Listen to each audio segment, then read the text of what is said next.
सीधे चलते हैं। प्रधानमंत्री नरेंद्र मोदी इस समय सोमनाथ में एक गेस्ट हाउस का उद्घाटन कर रहे हैं। समारोह को वो संबोधित कर रहे हैं वर्चुअली। सुन लेते हैं कि प्रधानमंत्री क्या कह रहे हैं। तो अपने साथ कई नए अनुभव, कई नए विचार, एक नई सोच लेकर के जाते हैं। इसलिए एक यात्रा जितनी महत्वपूर्ण होती है, उतना ही महत्वपूर्ण उसका अनुभव भी होता है। तीर्थ यात्रा में तो खासकर हमारी इच्छा होती है कि हमारा मन भगवान में ही लगा रहे। यात्रा से जुड़ी अन्य परेशानियों में हमें जूझना न पड़े, उलझना न पड़े। सरकार और संस्थाओं के प्रयासों ने कैसे कई तीर्थों को संवारा है। सोमनाथ मंदिर इसका भी जीवंत उदाहरण है। आज यहां आने वाले श्रद्धालुओं के लिए रुकने की अच्छी व्यवस्था हो रही है। सड़कों और ट्रांसपोर्ट की सुविधा बढ़ रही है। यहां बेहतर प्रोमेनाड विकसित किया गया है। पार्किंग सुविधा बनाई गई है। टूरिस्ट फैसिलिटेशन सेंटर बनाया गया है। साफ सफाई के लिए वेस्ट मैनेजमेंट की आधुनिक व्यवस्था भी की गई है। एक शानदार पिलग्रिम प्लाजा और कॉम्प्लेक्स का प्रस्ताव भी अपने अंतिम चरणों में है। हम जानते हैं, अभी हमारे पूर्णेश भाई उसका वर्णन भी कर रहे थे। मां अंबाजी मंदिर में भी इसी तरह के विकास और यात्री सुविधाओं के निर्माण के लिए विचार चल रहा है। द्वारकाधीश मंदिर, रुक्मणी मंदिर, गोमती घाट समेत और भी ऐसे कितने ही विकास कार्यों को ऑलरेडी हम लोगों ने पूर्ण कर लिया है। ये यात्रियों को सुविधा भी दे रहे हैं और गुजरात की सांस्कृतिक पहचान भी मजबूत कर रहे हैं। मैं इस उपलब्धियों के बीच गुजरात के सभी धार्मिक और सामाजिक संगठनों को भी इस अवसर पर जरूर साधुवाद देता हूं, कि बधाई देता हूं।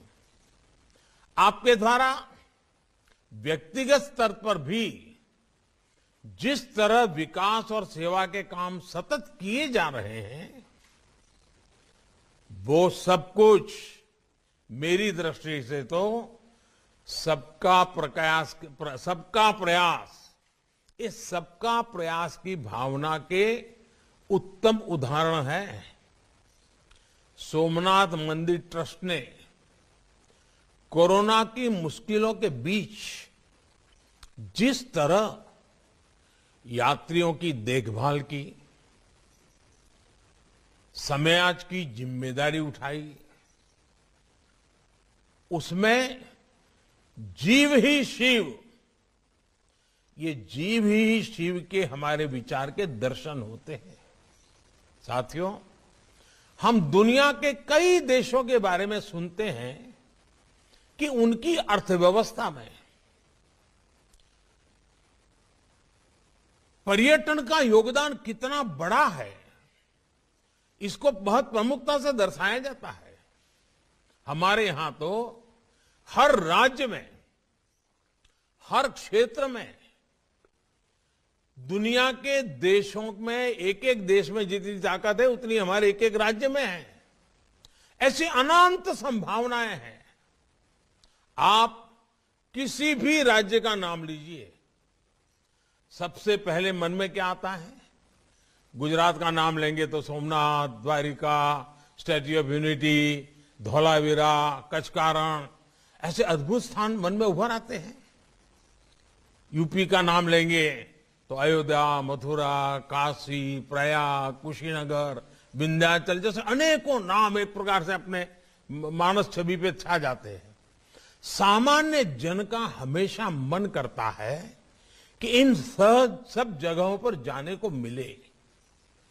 उत्तराखंड तो देवभूमि ही है। बद्रीनाथ जी, केदारनाथ जी, वहीं पर है। हिमाचल प्रदेश की बात करें तो मां ज्वाला देवी वहीं है, मां नैना देवी वहीं है। पूरा पूर्वोत्तर देवी और प्राकृतिक आभा से परिपूर्ण है। इसी तरह रामेश्वरम जाने के लिए तमिलनाडु, पुरी जाने के लिए उड़ीसा, तिरुपति बालाजी दर्शन के लिए आंध्र प्रदेश, सिद्धिविनायक जी के लिए महाराष्ट्र, सबरीमाला के लिए केरला का नाम आता है। आप जिस किसी भी राज्य का नाम लेंगे, तीर्थाटन और पर्यटन के एक साथ कई केंद्र हमारे मन में आ जाएंगे। ये स्थान हमारी राष्ट्रीय एकता का, एक भारत श्रेष्ठ भारत की भावना का प्रतिनिधित्व करते हैं। इन स्थलों की यात्रा राष्ट्रीय एकता को बढ़ाती है। आज देश इन जगहों को समृद्धि के एक मजबूत स्रोत के रूप में भी देख रहा है। इनके विकास से हम एक बड़े क्षेत्र के विकास को गति दे सकते हैं। साथियों, पिछले 7 सालों में देश ने पर्यटन की संभावनाओं को साकार करने के लिए लगातार काम किया है। पर्यटन केंद्रों का ये विकास आज केवल सरकारी योजना का हिस्सा भर नहीं है, बल्कि जन भागीदारी का एक अभियान है। देश की हेरिटेज साइट्स, हमारी सांस्कृतिक विरासतों का विकास इसका बड़ा उदाहरण है। पहले जो हेरिटेज साइट्स उपेक्षित पड़ी रहती थी, उन्हें अब सबके प्रयास से विकसित किया जा रहा है। प्राइवेट सेक्टर भी इसमें सहयोग के लिए आगे आया है। इनक्रेडिबल इंडिया और देखो अपना देश जैसे अभियान आज देश के गौरव को दुनिया के सामने रख रहे हैं, पर्यटन को बढ़ावा दे रहे हैं। स्वदेश दर्शन योजना के तहत देश में 15 थीम बेस्ड टूरिस्ट सर्किट भी विकसित किए जा रहे हैं। ये सर्किट न केवल देश के अलग अलग हिस्सों को अपने में जोड़ते हैं, आपस में जोड़ते हैं, बल्कि पर्यटन को नई पहचान देकर सुगम भी बनाते हैं। रामायण सर्किट के लिए उसके जरिए आप भगवान राम के जुड़े जितने भी स्थान हैं, भगवान राम के साथ रामायण में जिन जिन चीजों का उल्लेख आता है, उन सभी स्थानों का एक के बाद एक दर्शन कर सकते हैं। इसके लिए रेलवे द्वारा विशेष रेल भी शुरू की गई है और मुझे बताया गया कि बहुत पॉपुलर हो गई है। एक स्पेशल ट्रेन कल से दिव्य काशी यात्रा के लिए भी दिल्ली से शुरू होने जा रही है। बुद्ध सर्किट देश विदेश के पर्यटकों के लिए भगवान बुद्ध के सभी स्थानों तक पहुंचना आसान बना रहे हैं। विदेशी पर्यटकों के लिए भी वीजा नियमों को भी आसान बनाया गया है, जिसका लाभ भी देश को मिलेगा। अभी कोविड की वजह से कुछ दिक्कतें जरूर है, लेकिन मेरा विश्वास है संक्रमण कम होते ही पर्यटकों की संख्या फिर तेजी से बढ़ेगी।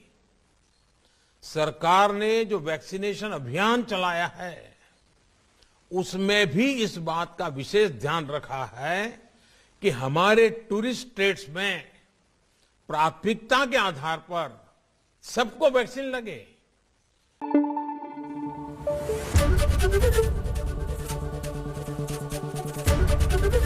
एबीपी न्यूज आपको रखे आगे।